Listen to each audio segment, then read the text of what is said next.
Bonjour, je vous accueille ici dans le petit jardin familial de la province du Pet-Chaboun où je vais de temps en temps.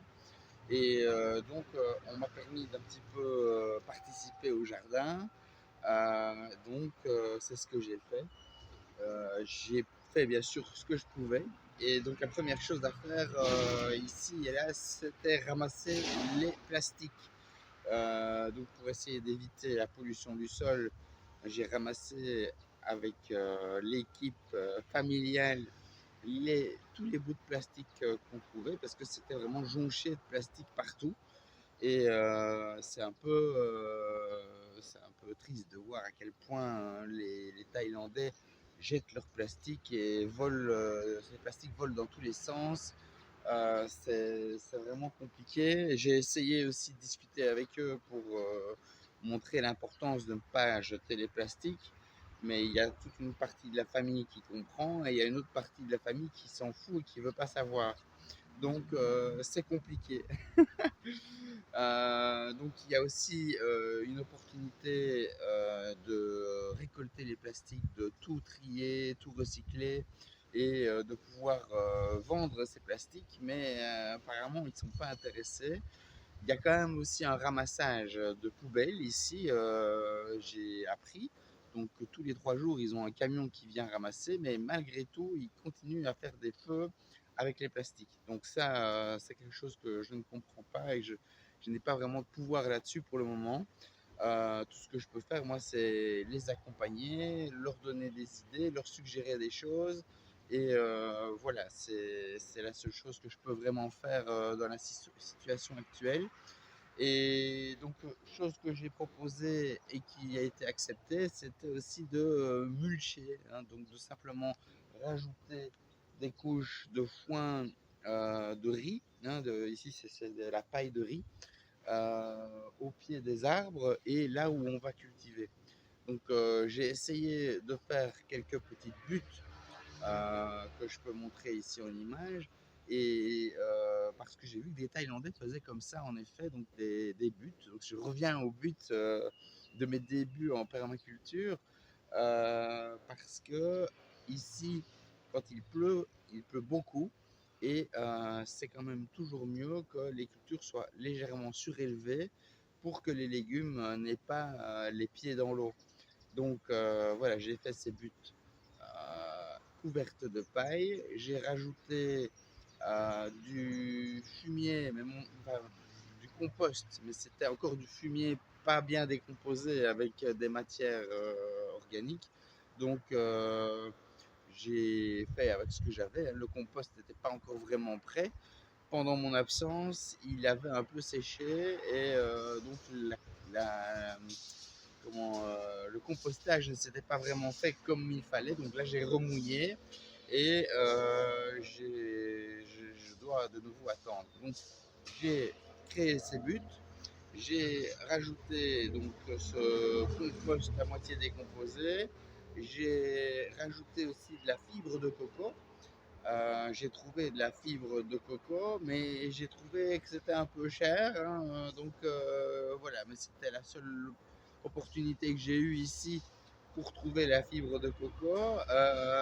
Donc c'était une sorte de fibre de coco en sac, mais très bonne, hein, d'excellente qualité, avec déjà un petit peu de nourriture organique aussi. Donc j'ai ajouté la fibre de coco avec le compost sur une terre très argileuse. Et puis après, j'ai recouvert de foin. Donc, et maintenant, je vais attendre, hein. Donc, j'ai quand même mis quelques graines, mais apparemment, il n'y a pas grand-chose qui fonctionne. La terre est vraiment très compacte, très argileuse. Donc, c'est une terre où il va falloir du temps pour pouvoir créer de l'humus. C'est pareil que dans nos pays tempérés, hein, quand la terre est lourde, il faut la travailler et c'est avec le temps uniquement qu'on arrivera à avoir une bonne terre fertile. Le fait que ce soit argileux, bah, c'est plutôt un atout. C'est bien, on va pouvoir faire une bonne terre avec ça, mais il faut un petit peu de temps. Donc voilà, ici on a par exemple les jeunes papayers là, qui sont en train de faire des petits fruits. Donc ça c'est super, je suis super content. On a rajouté aussi des bananiers et on a rajouté un ou l'autre arbre fruitier, mais pas encore beaucoup. J'ai pas encore eu l'occasion de trouver des super pépinières avec beaucoup d'arbres fruitiers, en tout cas avec tout ce que je cherchais. Donc là, j'ai planté mon arbre à noix de cajou que j'avais semé. Et j'attends alors le mois de février où là il y a un grand marché aux plantes dans cette ville de Lomsac, ici dans la province de Pechabun. Et là je vais pouvoir certainement trouver tous les arbres que je cherche. Et là ce sera en pleine saison sèche et chaude. Donc, mais ce marché ne s'organise que à ce moment-là. Donc on n'a pas le choix, on va faire avec ça. Donc j'ai aussi trouvé des petits arbres de macadamia, ça c'est génial, et des mûriers, donc ça je vais aussi planter, mais ils étaient avec des toutes petites mottes, donc je suis obligé de les mettre en pot pour le moment. Si je les mets dans la terre argileuse comme ça, en plus je ne serai pas là, c'est très risqué. Donc là j'ai demandé à quelqu'un d'arroser les pots, et quand je reviendrai, alors ils seront peut-être beaucoup plus résistants pour être plantés dans le sol. Alors, on va faire un petit tour quand même des arbres et je vais alors vous montrer ce que ça donne. Donc là, on a un manguier. Derrière, on a les petites papayes.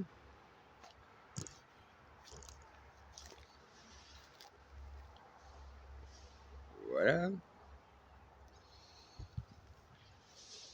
Pareil ici derrière. C'est marrant. Ici, les petites papayes en formation.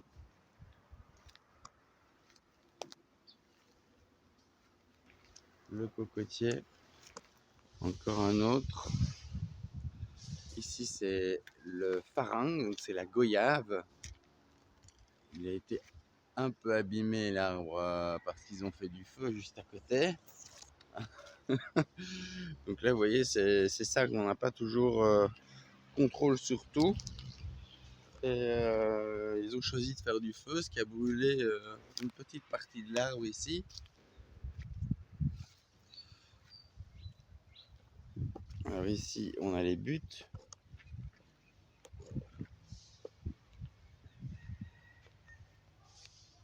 Donc voilà.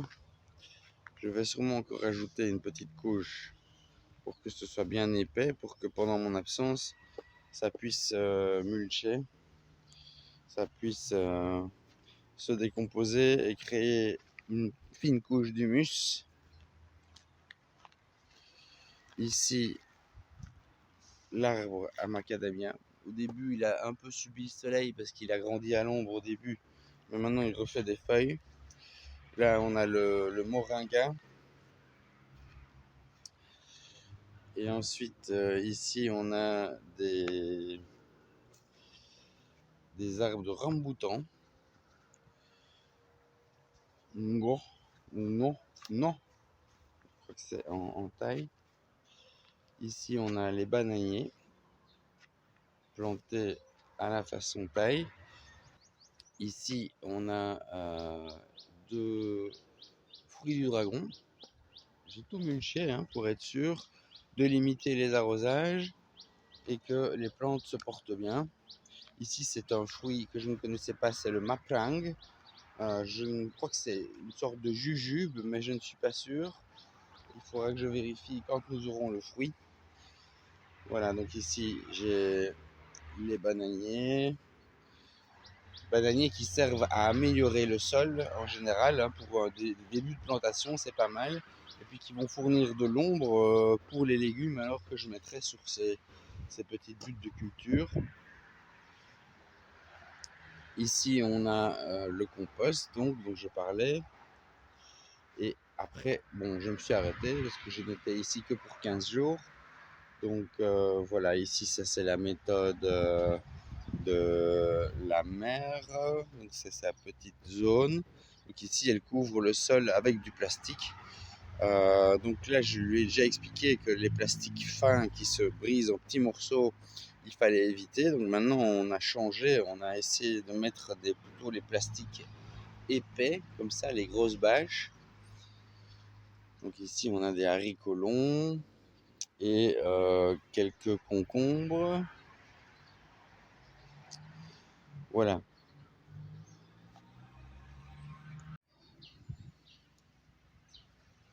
Les petits bananiers qui étaient déjà là avant. Ici, ça c'est un arbre, j'ai oublié le nom là par contre, mais ça se mange, hein, on met ça dans différents plats avec les jeunes pousses. Ici, on a tous les piments et quelques papayers. Donc là, j'ai tout couvert aussi pour que ça pousse mieux.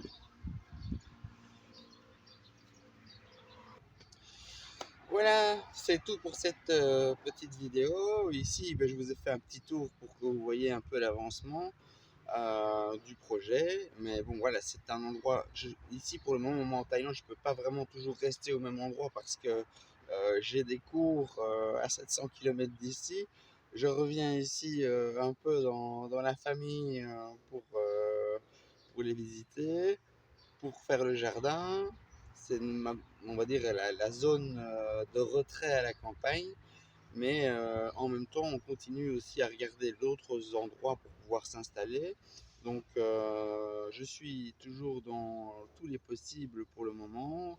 J'ai rien de fixe.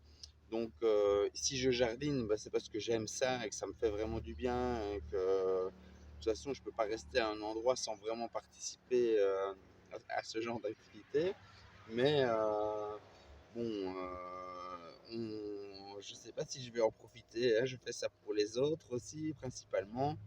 Et c'est un peu, c'est un peu comme ça aussi la permaculture. C'est toujours un petit peu aggrader les endroits où on est, mais sans vraiment le faire pour soi aussi, hein.